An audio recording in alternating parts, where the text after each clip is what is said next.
Welcome ছোট্ট ছোট্ট সোনা বন্ধুরা।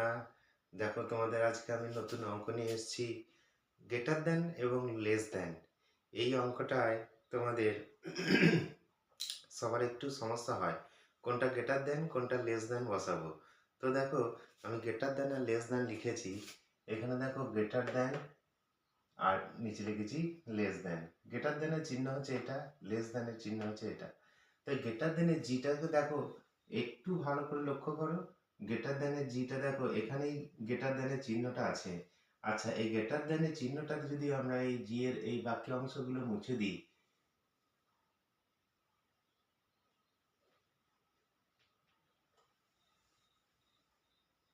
দেখো গ্রেটার দেনের সঙ্গে গ্রেটার দেন মিলছে, তাই কি না? আবার লেস দেনটা দেখো, লেস দেনের সঙ্গে মিলছে। এই অংশটা যদি আমরা কেটে দিই, মুছে দিই, তাহলে লেস দেনটা দেখো লেস দেনের সঙ্গে মিলে যাচ্ছে।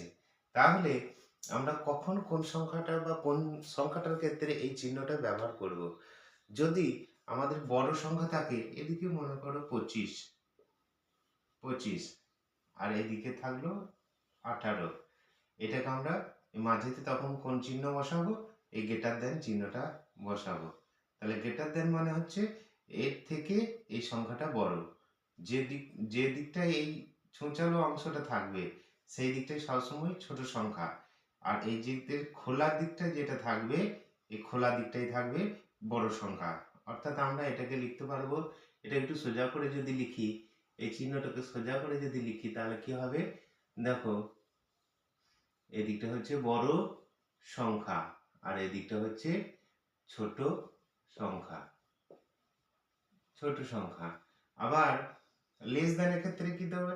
যদি থাকে, মনে করো এটা এখন আমি মুছে দিচ্ছি, তো এখানে একটা সংখ্যা আছে 15 আর এখানে আছে 30। তাহলে এই মাঝের জায়গাটাতে আমরা কোন চিহ্নটা বসাবো? তাহলে আমরা আগেই বলেছি, দেখো এই চিহ্নটা দেখো, যে দিকটা এই খোলা দিকটা বড় সংখ্যা থাকবে আর এই ছুঁচালো দিকটাতে ছোট সংখ্যা থাকবে। আবার যদি সংখ্যাটা উল্টো দিকে থাকে, তখন এই অংশটাই উল্টে যাবে। অর্থাৎ এটা তখন ছোট সংখ্যা, এটা বড় সংখ্যা, তখন এর নাম হয়ে গেল লেস দেন। লেস দেন, বোঝা গেছে? তাহলে গ্রেটার দেন কখন হবে আর লেস দেন কখন হবে? মনে করো এখানটায় চিহ্নটা দেওয়া নেই, আমি একটা নতুন করে সংখ্যা বসাচ্ছি। এখানে 45 আর এখানটায় 40। তাহলে এর মাঝের জায়গাটায় কি চিহ্ন বসবে? মাঝের জায়গাটায় কি চিহ্ন বসবে? দেখো, তখন আমরা এই গ্রেটার দেন চিহ্নটা ব্যবহার করব। অর্থাৎ আমরা আগেই বলেছিলাম, যে দিকটা খোলা দিক সেই দিকটায় বড় সংখ্যা, আর যে দিকটায় ছোট সংখ্যা সেই দিকটায় ছুঁচালো দিকটা থাকবে। এটা একটা সহজ উপায়, যে ছোট দিকে সবসময় ছুঁচালো দিকটা থাকবে। অর্থাৎ এই চিহ্নটা আমরা বসাবো তখন গ্রেটার দেন। আবার যদি উল্টো থাকে সংখ্যাটা, তখন আমরা হয়ে যাবে লেস দেন। ঠিক আছে? আজকে এই ছোট্ট অংশটা তোমাদের আমরা বোঝালাম। যদি ভালো লাগে লাইক শেয়ার করে দিও।